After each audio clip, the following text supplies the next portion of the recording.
organization's perception of Wichita is the reason why we're here. Right. It's because of where this place is going to go and where it's already been. We're at the dawn of a new era of what it's going to be, what it's going to mean to be a Wichitan.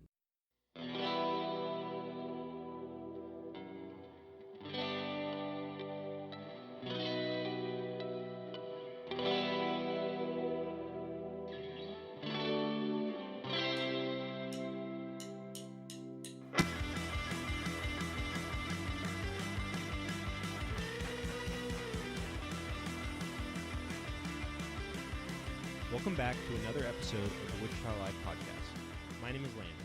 Today's guest is Bob Moullette. Bob is the assistant general manager of the current AAA baseball team, the New Orleans Babycakes, who are moving to Wichita in April of 2020. We talk about his journey to the sports industry, what Wichita can expect in the next year from the new baseball team, and much more. Enjoy my conversation with Bob Moullette.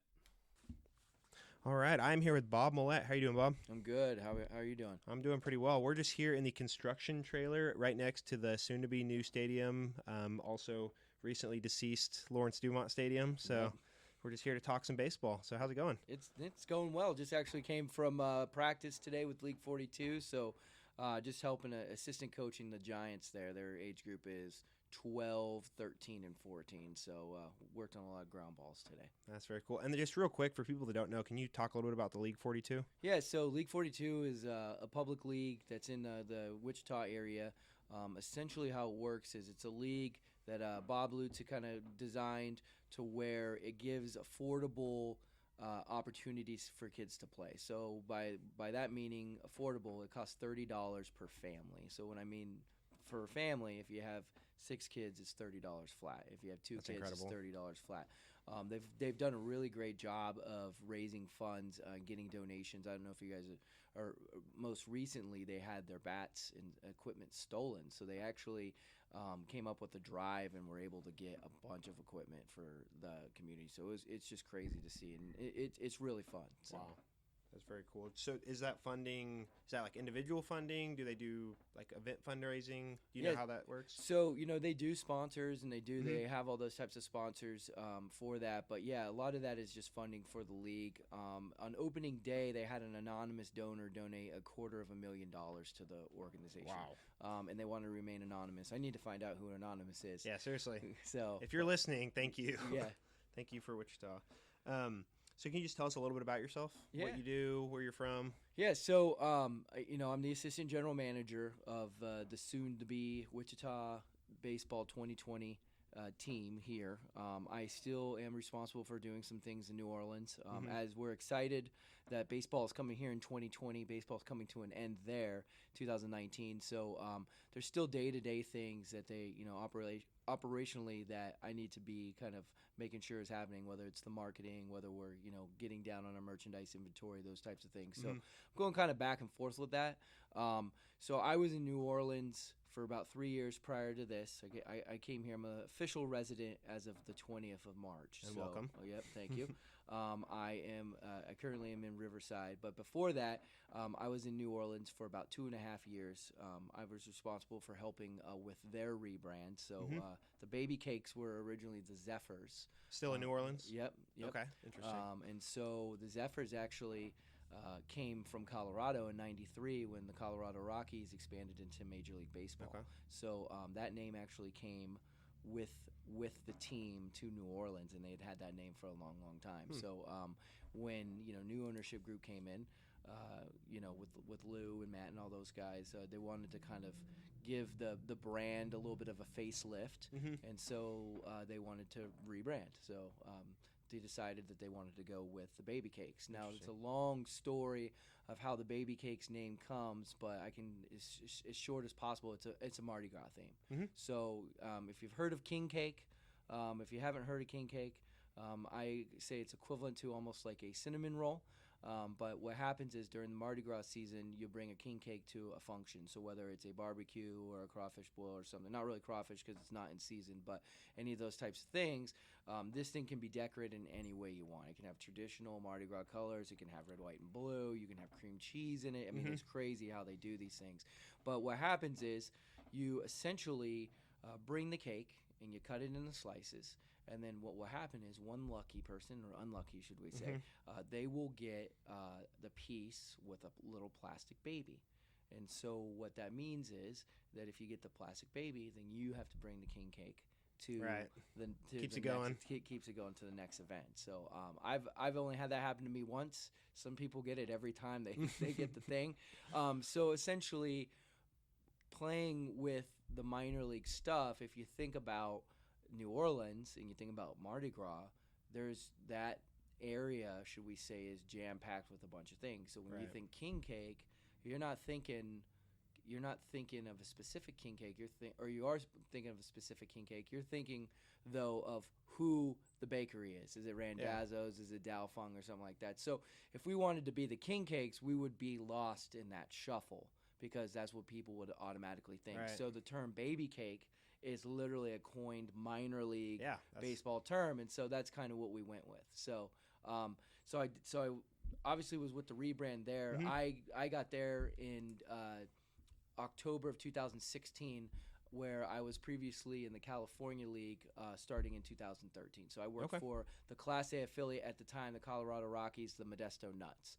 And how I got that job, I started as an intern at 28 years old. My career path is way different than I think most people's career path in sports. Usually a lot of people start in sports and stay in sports and in sales. I was actually in retail management for years and was in internet marketing as well. So I worked for a startup. I worked in the corporate. And so there was just an opportunity for me when I was sitting in my office in Santa Monica where it's 75 degrees every day and it doesn't rain.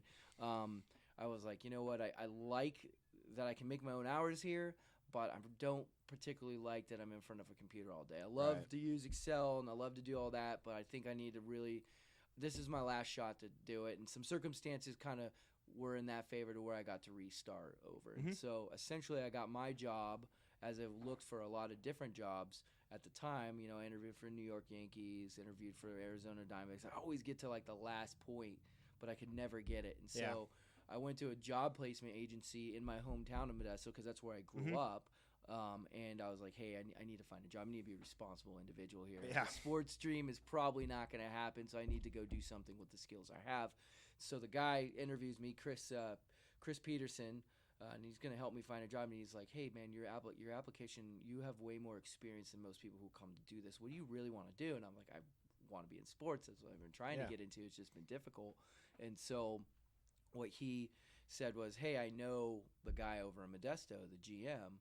I was like, oh, I applied for Modesto. They didn't look at my resume. He goes, the guy owes me a favor, so let's go ahead and give me your resume and I'll send it over. So he sent it over and I get a call the week after for it. So to set up an interview and everything. The only reason that I got the call was the GM remembered my last name from when I was a parker back in 2001, a parking attendant in 2001, my very first job ever.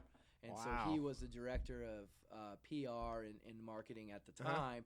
He since stayed in Modesto as long as he did, and he was the GM. So that's kind of full circle. And that's really cool. Now, you know, I would have never thought that I would get into sports. I would have never thought I'd been in New Orleans, and then never thought I'd be living in Wichita. So, yeah, that's quite a journey. Yeah. That's incredible.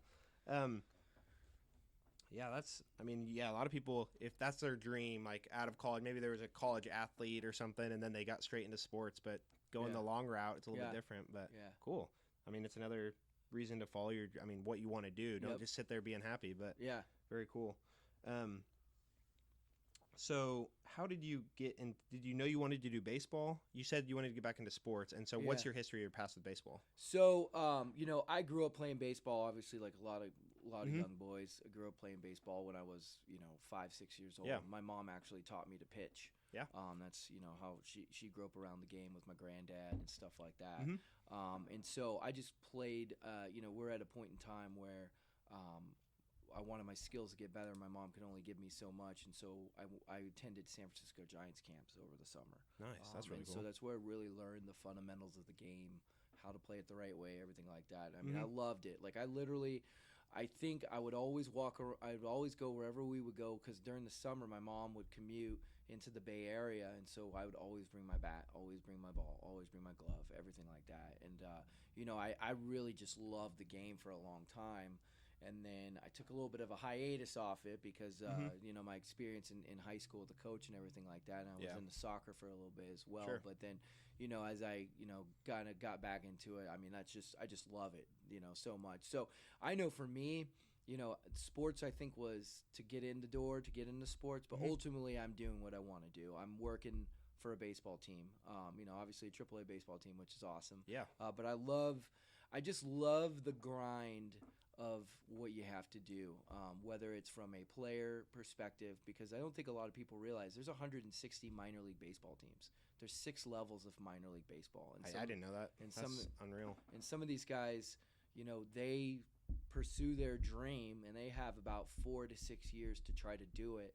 And some guys might get called up for one day, and that's the only MLB experience they ever see in their entire life, but they get to tell that story. And it's very similar for us in the front offices.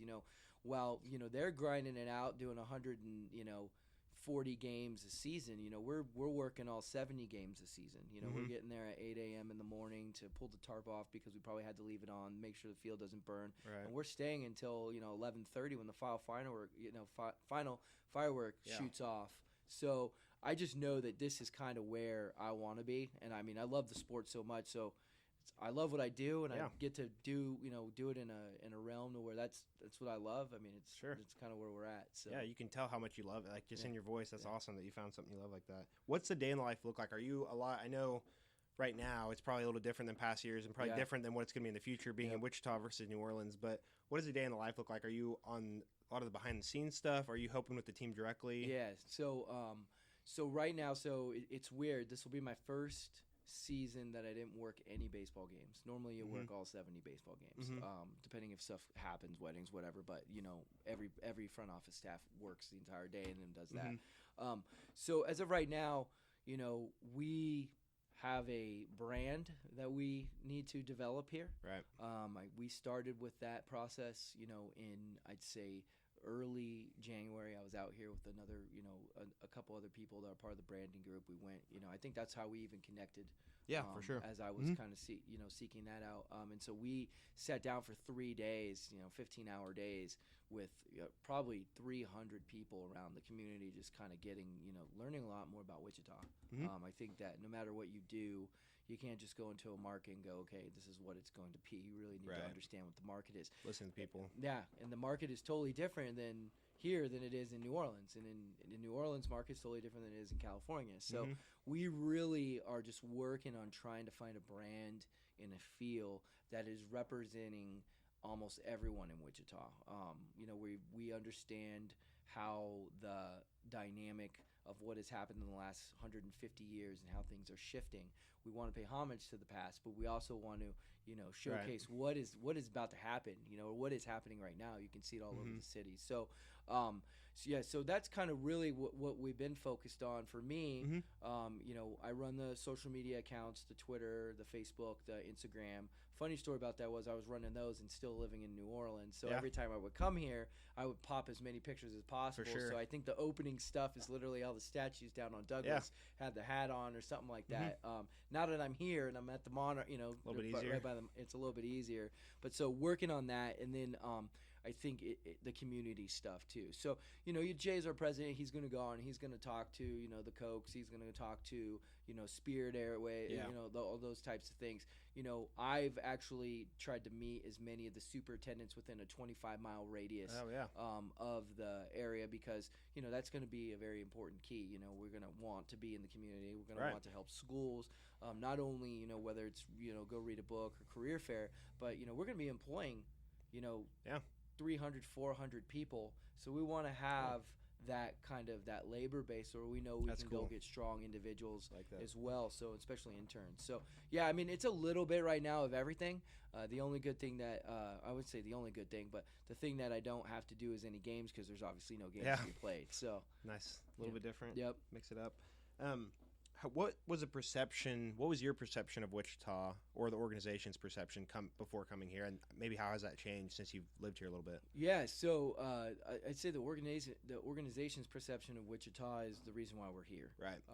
It's because of where this place is going to go and where it's already been. You know, you just look down at Douglas of all the stuff that's popping up there. You know, a lot of locally owned stuff is up there.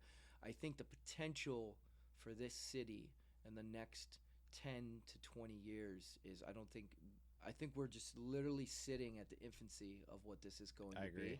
And I think that the best part about it is how involved the community is with these things. You know, like even when they went to, you know, that the city council meeting about the land and everything like that, you know, the fact that there were people there for 6 hours asking questions, whether you agreed with their questions or not, shows they care. And I think that is probably the biggest perception that we have gotten is we love, you know, and that's why with this branding, it's so difficult because you could just put some minor league twist on and say this is what it is, but we really want this brand to be a representation of this city. So, and I'll tell you, I've been impressed with it. I mean, just to connect with, you know, people like you, or we were just hanging out with Miss Wichita, seeing what she can do. I mean, the fact that everyone here has just been so nice and so welcoming. It's been awesome. So I love it. I really do. I'm glad to hear you've had a good experience so far, and we're excited to have another big team. I don't remember the history exactly, but I think we had a Double-A team. I think the Wranglers were Double-A back 10 years ago or so, and then we got the Wingnuts. But now it's good to have like a big team. I mean, this should be and hopefully will be Wichita's team that we can really get hyped up about. Well, a lot of people forget this is going to be the only professional baseball team in Kansas, the state of Kansas. Yeah, that's a good point. So, and it's at the highest of minor league baseball you can be. That's really cool. Very cool. So what was some of the feedback you received from when you and the group met with Wichitans about the team and like what to expect? Maybe it was about the name feedback or what to expect. What was some of that feedback? Well, I think one of the biggest takeaways we got is this place is on the rise. I think everyone knows what the potential of this place is. They see that it's going in the right direction. They see that we are in from what I learned is, you know, in the last 150 years, every 50 years has been kind of a transformational kind of push towards the next era. We're at the dawn of a new era of what, you know, it's going to be, what it's going to mean to be a Wichitan. So with, you know, this river development, you know, that's going to be happening with the baseball stadium here. And, you know, the biggest thing too is obviously the baseball team is going to be a catalyst to really just blow up this area. The development down there I think is going to be crucial. We're going to want to activate the river, I think, but people are ready. I think they know that we got to make a step. We got to make the moves and make a step in the right direction. And if we can do that, then we're going to be successful. And they're willing to do it. And that's why that's why we got the star bonds for the stadium, and that's why they approved, you know, the land deal with with the development and everything like that. Very cool. That's awesome. And what have there been many? So you guys just went through this, I mean, a few years ago, pretty much, not moving cities necessarily, but rebranding. What similarities have you seen or differences besides, I mean, obviously like moving locations, but with like the rebrand naming and trying to make it the city's own team? You know, I think the thing is that we're going to find that will be consistent is going to be that not everyone's going to like the name. Right. You can't please everybody. You can't do that. I think that will, no matter what, be what it is. I think that's going to be a similarity. I think the best opportunity we have, regardless of what the name is or what the brand is what our commitment to the community is. And I think that's with any brand, right? That's why you buy whatever you buy. You buy your Nike shoes because maybe they're cool, but there's some sort of commitment that company has done for you, whether it's whether it's what they do socially or whether it's what they do with recycled, you know, whatever. Right. I think that's going to be the most important. That will be the similarity too. In New Orleans, I mean, when they were the Babycakes, we had people who loved it and we had people who hated it, you know. But as long as you have that, then you can get the people who maybe aren't necessarily a fan of the name. You can get them into the ballpark and give them the experience of their life, and then that story's over. 100%, you know, and I think that's what will be a similarity with this right now. The difference, I think, in this process is because we're trying to make sure that this is a professional, high-level baseball team, Mm-hmm. and we want to. Obviously, it's minor league baseball, but we know this is Kansas's team. Yep.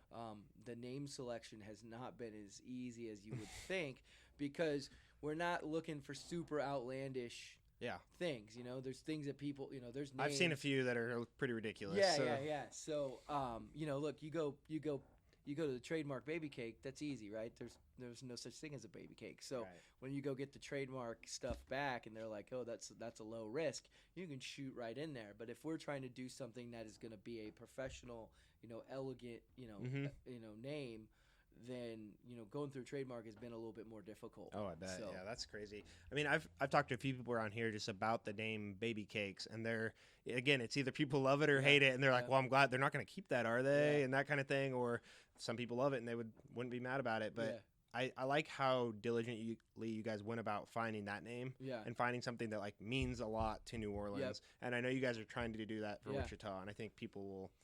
Just looking at like online social media and forums and stuff, what people were recommending. It's interesting to see certain themes. Some people want aircraft related. Some people hate it. They're like, no, stay away from. Some people want wheat related. Again, stay away from it. So that's we hard heard all that too. I mean, that was we recognize this as the air capital of the world, but we also recognize that everyone and their brother's doing that. So we want to pay homage to these things. So I think you're going to find we'll have a pretty robust brand portfolio and a little bit for everyone. Right. Do you think there'll be any hurdles? So like we had the wing nuts up until recently. Do you think there will be any struggle getting, because attendance? I mean, I don't know any numbers or anything, but I know people went to the games, but I don't know if it was like ever grand slam as far as getting people to attend. What hurdles do you see there? I don't necessarily see them as hurdles. I think it's just a challenge. That's why we got to be in the community with the schools. That's why we got to be, we got to be able to give, fundraising opportunities. We got to give more than what we get back. And, if we give more than what we get back, then it's going to translate to people in the seats. I think too, with the wing nuts, and I wasn't here when that was happening. That's independent league baseball where they're running everything, right? So minor league baseball, we don't run anything with the players, right? We don't take care of them. We don't pay their salaries. We don't call Victor up or tell him to go down. If we, if Jay calls, Derek Jeter and says, hey, I need you to send Victor down. We're playing Round Rock. Derek Jeter's going to be like, hey, just focus on your team. All right? So we don't have those hurdles that we have. Now, look, we can activate those guys to come out, and we will activate them. But I think at the end of the day, it's just – this has got to be a destination spot. It can't just be about baseball. Okay, there's got to be the Star Wars night. There's got to be, some goofy bobblehead giveaway. We got to change we got to do a what could have been night, or we'll probably do Copa in year 2, like those types of things. There's got to be a little bit for everyone at the ballpark, and I think that you see that now with just even Major League. You go to a bunch of stadiums now, there's something for everyone. I mean, being in California, I went to AT&T Park, now Oracle Park. There's a beer garden. You can get any type of food that you want. It's not just hamburgers and hot dogs and popcorn. So I think you'll find that when you come to a game, whether you're the hardcore baseball enthusiast, those are the ones that are going to have the full season tickets will come. They'll get what they want. There's going to be something for the kids. There's going to be something for the parents. As long as there's that experience, then we'll always drive the attendance in. But if we try to just cater towards the baseball, then that's not what we do. We always argue that, we're not in the business of baseball. We're in the business of making memories, Absolutely. And that memory doesn't need to be what happened in the middle of the 5th inning, with the Wichita team. It could be so-and-so got a first pitch, or so-and-so was on the video board. Because whenever we go talk to people, and they talk about their experiences, they never talk about the game. They always talk about what they remember. Well, so-and-so someone got to go up on the video board. They got to play in an on-field game. Like, those are the things that they talk about. Right, and they remember forever, for sure. Well, I mean, I don't watch a whole lot of baseball on TV, but I love going to games. And I know a lot of people that are similar. They love the experience of the ballpark, regardless of what level, but they don't necessarily like watching TV. So, again, it's that experience. They're not there necessarily just for the game. That's cool.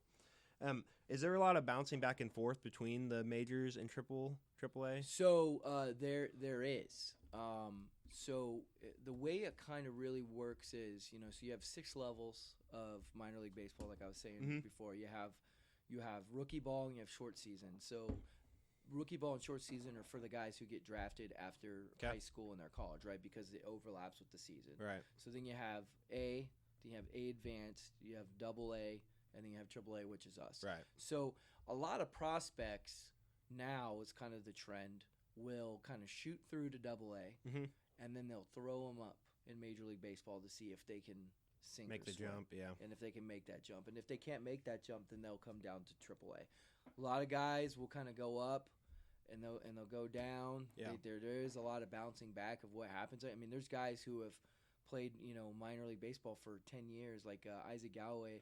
He played, I don't know exactly how many years, but a long time, and he just got called up last year to go play at the end of the season. I mean, testament to the guy just grinding it out and, like, just always being in that level, going back and forth. And he came back down, and, with the Babycakes this year. So, yeah, there is – those guys kind of go back and forth. Yeah, it's interesting because we lived down in Corpus Christi for a year for my work, and so we saw some of that. I think they were Astros. I think they were a little bit lower level, but it was interesting. You'd recognize a few of the names every now and then that were popping in and out, and that was kind of cool to see, or people they were playing against or whoever. So, and the best part about AAA is that when you got a guy that's doing a minor league rehab assignment, he could be coming into town. You can have John Lester from the Cubs. Right. Be down here because that's closer than having him go all the way down to New Orleans or something else. So you do get to see some guys, and then you see some guys who are trying to make it back, like Tim Lincecum for a while, won 3 World Series with the Giants,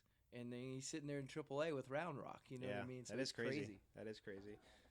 I know. I mean, there's a couple guys from, relatively close around here. Bubba Starling grew up in Gardner Edgerton, which is close to Kansas City. Okay. And so I want to say he was the first pick back in like 2011. That's when I graduated high school. He was the same age. Yeah. And he had football. He was all state in everything. Had football offers for quarterback, baseball offers. He ended up signing, I want to say, with the Royals. Okay. And had like a $9 million signing bonus. I don't know if he's ever seen Major League field. So it's crazy, and it's been 8 years now. So it's pretty crazy. And what's crazy with those guys is that they don't, the high draft picks, they get pushed through the system a lot faster than just a guy who gets picked in the 6th or 9th round or 10th round or whatever. So if they've invested a little bit of a signing bonus into it, they'll try to push. Oh yeah, they want to get that return on investment. Yep. And so look, you see some of those guys make it, and some don't. It's an adjustment, know, and that's what's crazy about it. Yeah, that'd be tough. What are some of the themes that you guys have planned this year for New Orleans or in the past that have kind of got people to come out for fun? Okay, so if you look kind of over there on the table, you can see there's a bobblehead series. Yep. So it's called we call that the Legends of NOLA series. Okay. So you have the Natchez Steamboat, which is if you ever go to New Orleans, you can take the steamboat on. I'll actually be there in the fall. My brother's playing a football game down there. Okay, cool. So then I'll have to give you a list of things you have to do. Absolutely. When you're there. So that is one of an iconic thing in New Orleans that you have to do. Then that gentleman in the suit with the basically piano tie, that's Fats Domino. Oh, yeah. He is a legend of jazz. He passed away last year.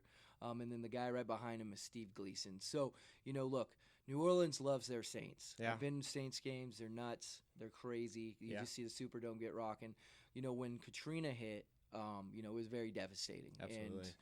And look, being in California, you just see it on TV. You only see kind of what the news, but actually living in the spots and then seeing where things were flooded and things like that, like it's just crazy to see kind of where it was, right? And so, Steve Gleason he blocks a punt. I think it's against the Falcons. I'm not sure 100% because I'm not a huge Saints fan, but he basically blocks a punt and really sends the message that Saints football is back and ready to go. Cool. So he also suffers from ALS. Oh wow! But he's out. So he has the Gleason Foundation. So he's one of the other. He's not bobbling. He's a figurine because we obviously wanted to make sure that we were being appropriate with that. Because ALS is it's a very tragic disease. But if you get all 3 of them, and you could check it out. When we leave, if you get all 3 of them, it actually makes the base of the greater Wichita neighborhoods. Nice. So you'll have the French Quarter, you have the CBD, you'll have Lakeview, all that. So you have to get them all. That's cool. To make it kind of do the base. I like that. So that was something that we were able to come up with, which I thought came out pretty cool. And then you see right there, we have that NOLA in the upside down. That's a Stranger Things. Yep. That's exactly the same colors the kid wears in the Stranger Things cat. Right. So that's coming out. Another one that we're doing that I like is called Kids Take Over. So essentially what we'll do is we'll have about 20, 25 kids come interview with the AGM. They did it last year with me. And what they'll do is they'll job shadow all our full-time people for the game. Wow. So cool. They'll get their lanyards, they'll get T-shirts, they'll get all that stuff, and they'll get to take over. Which is really cool. Is we'll be giving out a coloring book to the first 1,000 fans. But how we teamed up with it is this kid from NOCO, which is a school of the arts, a public school. He's an artist. He sketched. He actually designed our tricentennial jerseys last year. Wow. And so the players wore those on the field, and then we donated all the proceeds from the auction back to the school. He's going to be doing a coloring book of about 8 to 10 places that you have to go when you're in Jefferson Parish, which is right next to Orleans Parish. So he's sketching that all right now as we do it as a coloring book. So they'll be like, hey, go to NOLA Motorsports. Yeah. Hey, make sure you go to a Babycakes game. And it'll be black and white coloring book so that the kids can color it, but at the same time, all the information that mom and dad goes through. That's really cool.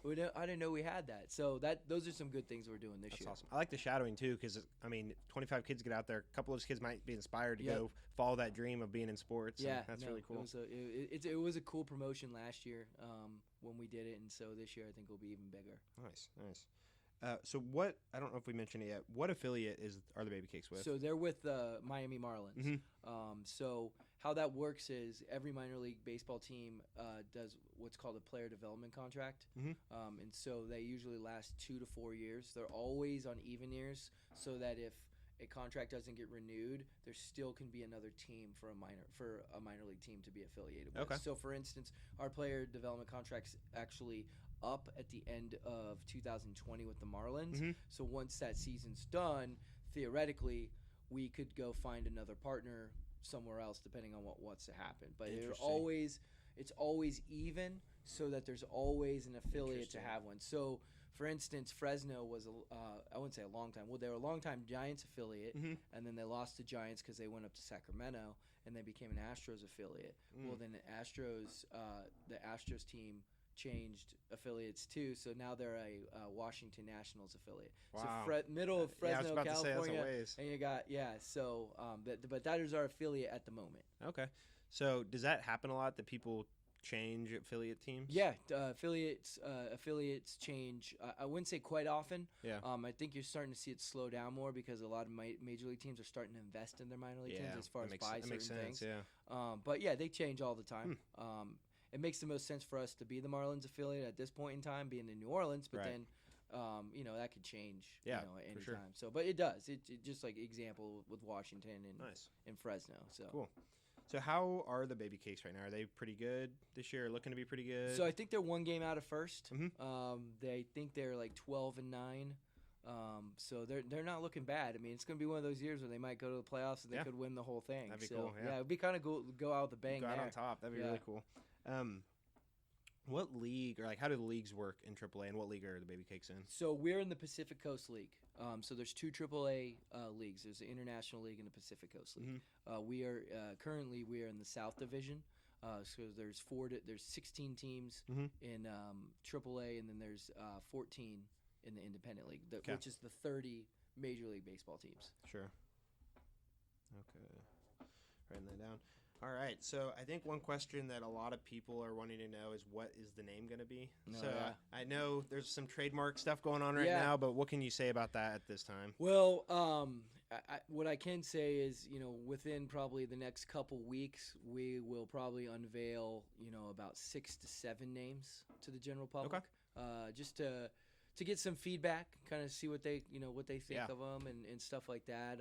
You're not really going to get a formal name announcement, probably not until October, November. Sure. Because that's most of the time of when minor league baseball teams that makes sense. Do it, just kind of how the schedule works. It's called Logovember for a reason.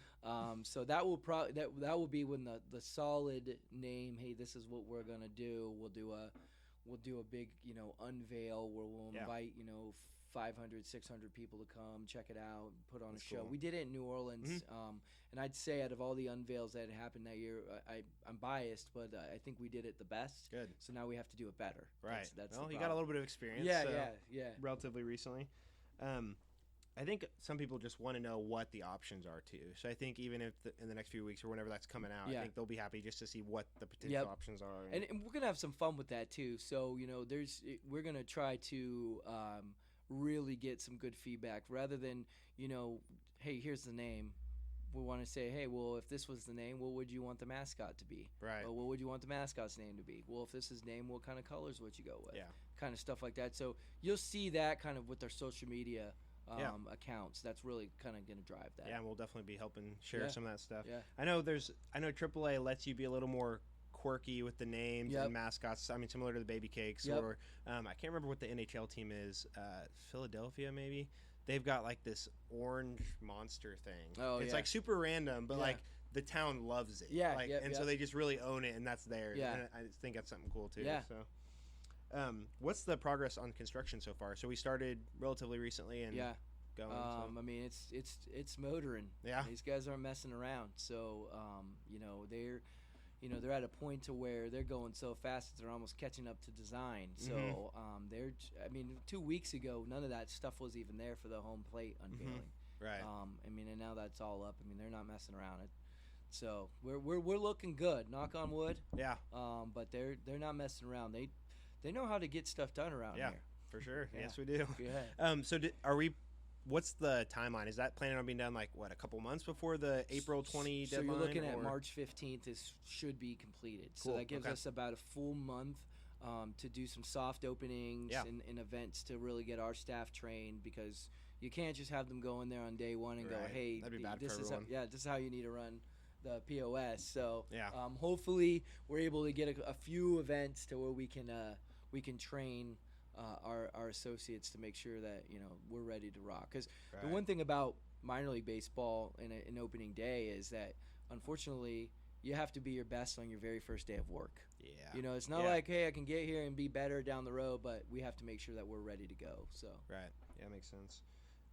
So as part of the stadium, I think I heard something along the lines of the owners also bought some of the land around here. So is there any information on what's being developed around here, like behind the Monarch where we're at, or along the river? You know what?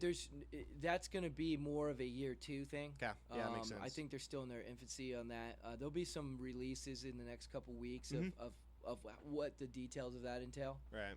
But as of right now, that's not. We're just focused on getting the stadium done. Oh yeah, that's enough in itself. Yeah. So once we get the stadium going, I think we'll start seeing kind of more of what's going on. I honestly don't know what is planned for that right now. So yeah, that's cool. So the building-ish part of the stadium, like where the buildings are, like the bars or beer gardens, that kind of stuff, where does that inspiration come from? Are you picking and choosing from stuff that you guys have all experienced at other stadiums, or? Well, yeah, so with that going on, we've looked at a lot of other stadiums. There's things that we want to do. There's also a committee.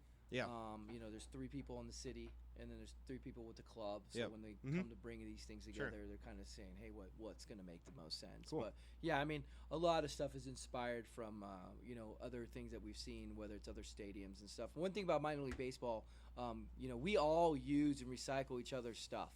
So it's not like we're there's some cool things that will come out initially, but then you'll see a lot of other people jump onto it. Yeah. So it's like the food thing, The food thing, Fresno was the very first ones to do it. So their alter ego food name is the Tacos. Yeah. So they every Tuesday or Thursday they're the Fresno Tacos, and that brand is huge. Yeah. I think I've seen a couple of the Twitter accounts. Or something. And it started because they did a taco truck showdown, right? Because in Fresno, that's what it's kind of all about. It's a big deal. It's Central California, So it would always be like, well, who's got the best taco truck? So they started it that way, and then they're like, why don't we just become the Tacos? And now like all these teams are doing these food identities. I mean, Pawtucket's doing the hot wieners, and it's crazy stuff. That's funny.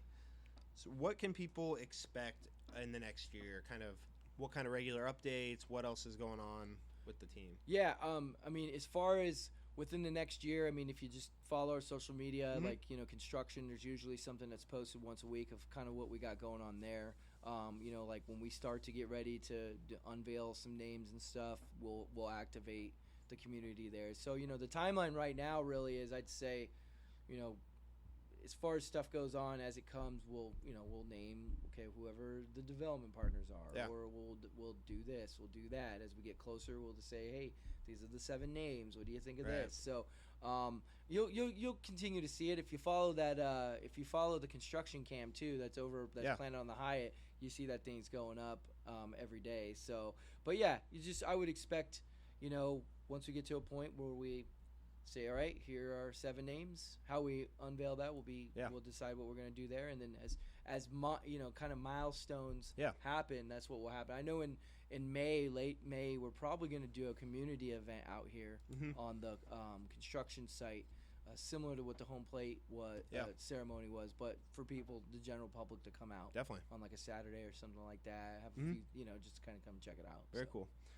One issue that I've heard people talk about, and I don't know how much you've been tied into that, but I'm sure you've heard some of it, was about the parking. Yeah. So do you have any information on how that's going to be handled? I don't, but I know that there's going to be adequate parking for people to, make sure that they can come and walk in a distance. I think also too, we got to be cognizant of the fact that, again, this stadium is about activating the riverfront. Yeah. It's about activating this area. I mean, the Delano area, what it is today to what it was 5 years ago is obviously so totally much change, different.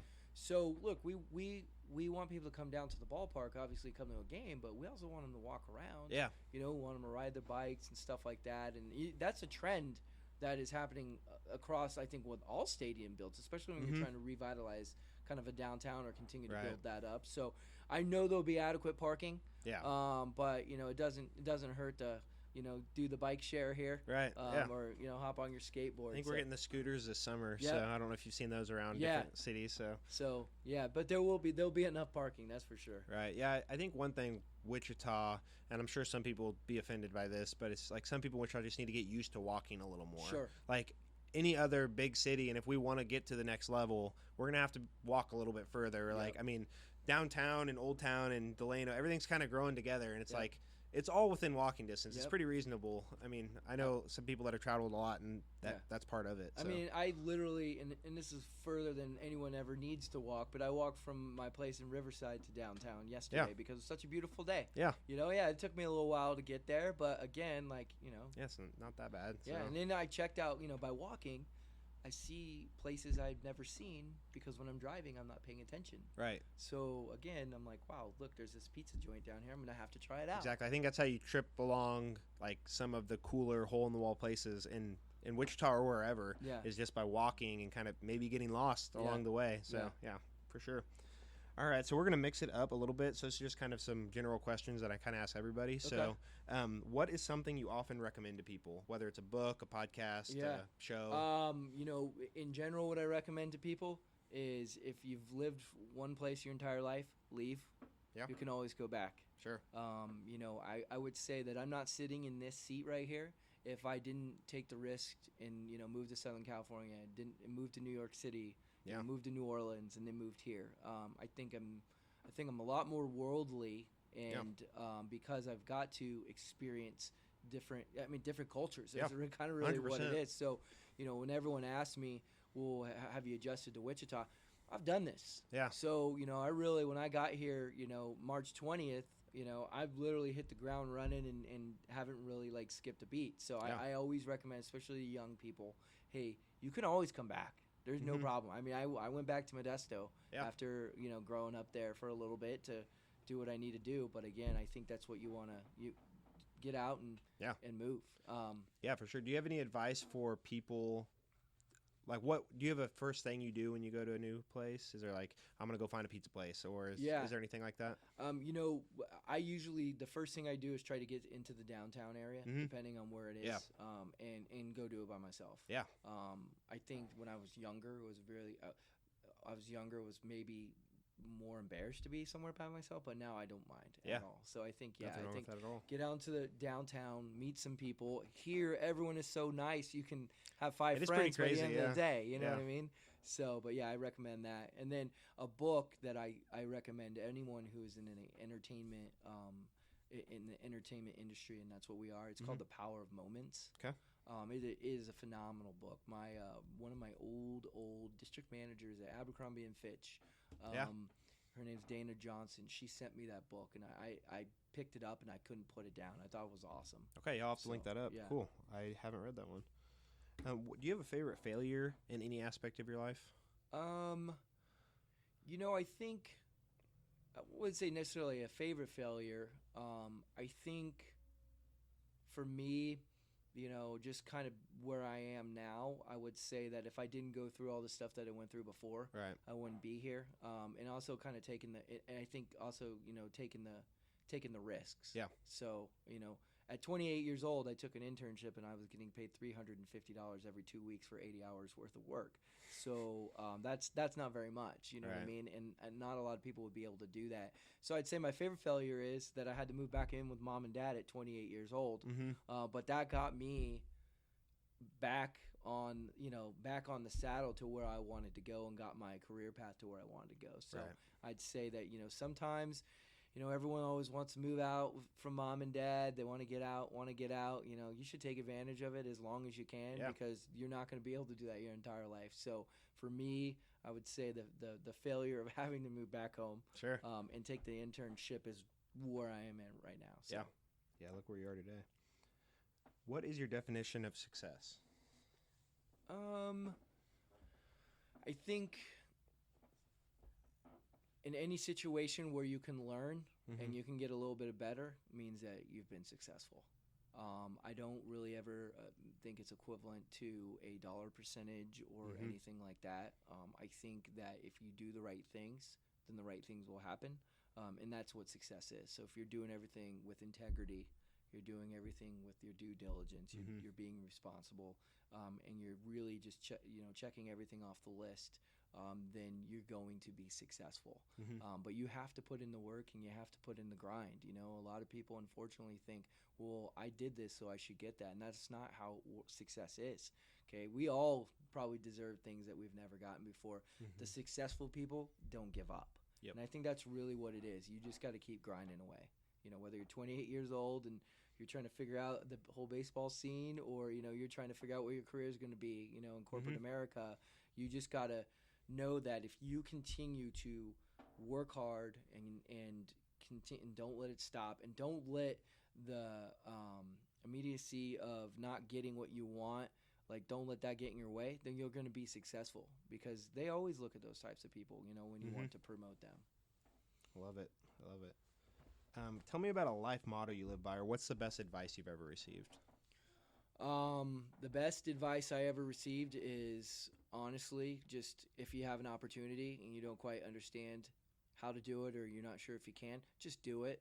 You'll figure it out when you go. Don't overthink things. Really, just go for it. If you think that's something you want to do, go for it. You can make adjustments later. And I think that's kind of how I've lived my life is, someone told me a long time ago, they said, hey, you know what?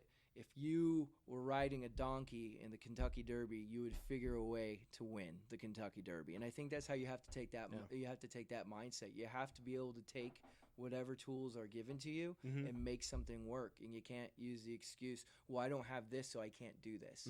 You have to try to do it as best you can. And I think you grow to appreciate things better when you don't have everything than when you do have it. So, for instance, trying to do marketing without a marketing budget, right? People will tell you, well, I don't have a budget, I can't do it. But if you figure out ways to do it, when you do get a marketing budget, you're going to still be... And you'll be the best at it. You'll be the best at it, and you'll also respect your marketing budget because you never had one before. Yeah. So. Very cool.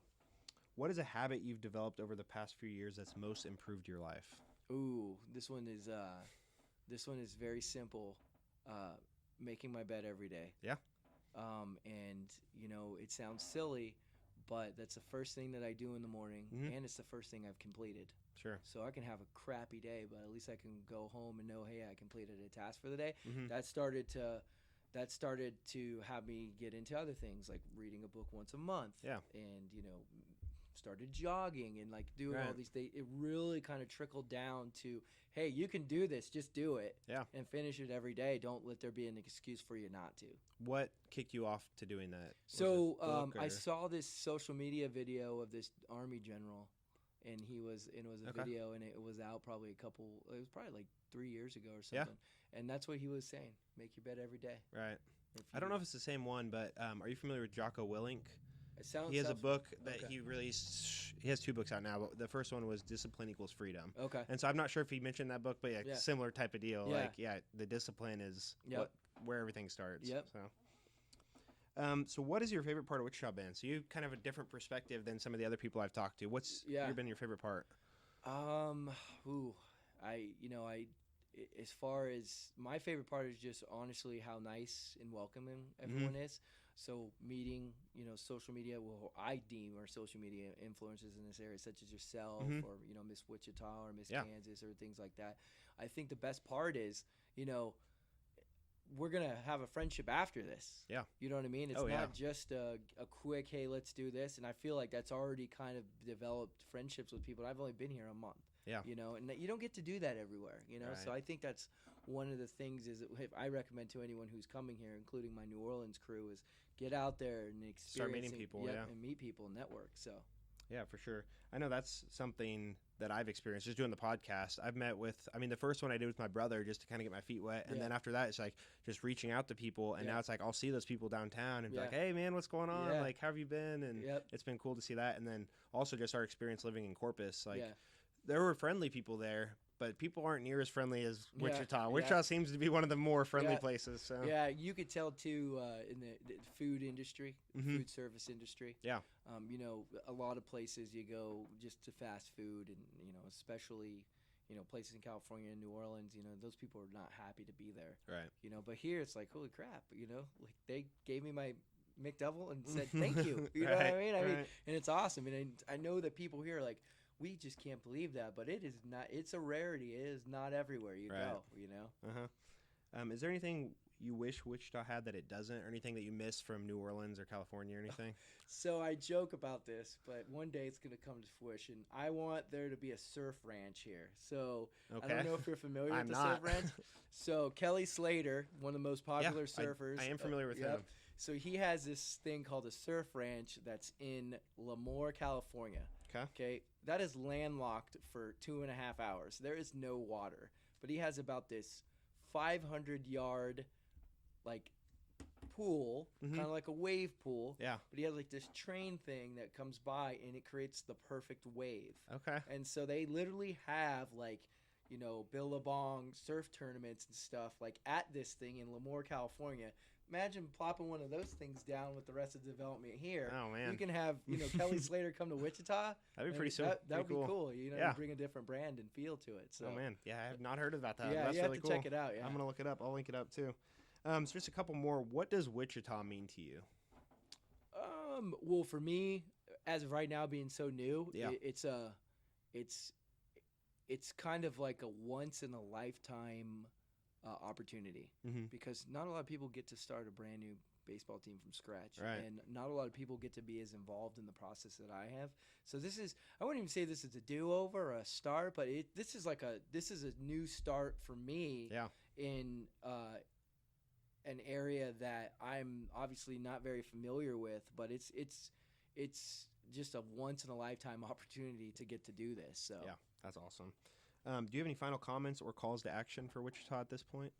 I think at the end of the day, with everything that's going on, we've just got to trust the process. We got to see what this place is going to be in 10 years. Yeah. We can't get caught up on what it is in six weeks. Right. I think if everyone trusts that we're going in the right direction and we continue to do these things and we make these improvements, and I wouldn't say we're making sacrifices, but we're able to say, hey, okay, it's time to get outside the box. The potential of this city in 10 to 20 years is going to rival Austin, Texas. It's going to rival San Antonio. Those types of places are very similar markets where they were. So I would say, for the listeners out there, hey, this is a the end game isn't the baseball stadium. The end game is what this entire community is going to look like in 20 years. And hopefully, we are retaining our talent, and our talent wants to stay here, and they want to invest in the city moving forward because, us being in, our late 20s or 30s, 30 years from now, we're gonna be retired, hopefully. Yeah. But we're gonna have a legacy that we're gonna give to our children. That they're gonna take that next 50 years. Yeah. And they're gonna take it to the next level. But we provided them with the blueprint to where they need to go. So awesome. Cool. So social media, Wichita Baseball 2020. Yeah, Wichita Baseball for Twitter because you can't have that long, and then Wichita Baseball 2020. Awesome. So, yep, I'll link all those up, and we'll continue to share stuff. And thanks for coming on. Thanks for coming to the trailer. I mean, it looks nicer than you would have thought, huh? Yeah, it's a lot nicer than I thought it would be. Yeah. But excited. We'll have to do this again, kind of periodically, and especially once the team comes out. Yeah. So very cool. Appreciate it, Bob. Awesome. Thanks. Thank you to everyone who stuck it out and listened to this episode of the Wichita Live podcast. Thanks to the local Wichita band, The Caves, for use of their song. You can find links to everything we discussed in the show notes at wichitalifeict.com. If you have any comments or recommendations for our podcast, feel free to contact us at wichitalifeict@gmail.com. Thanks again for listening. Until next time, hasta luego.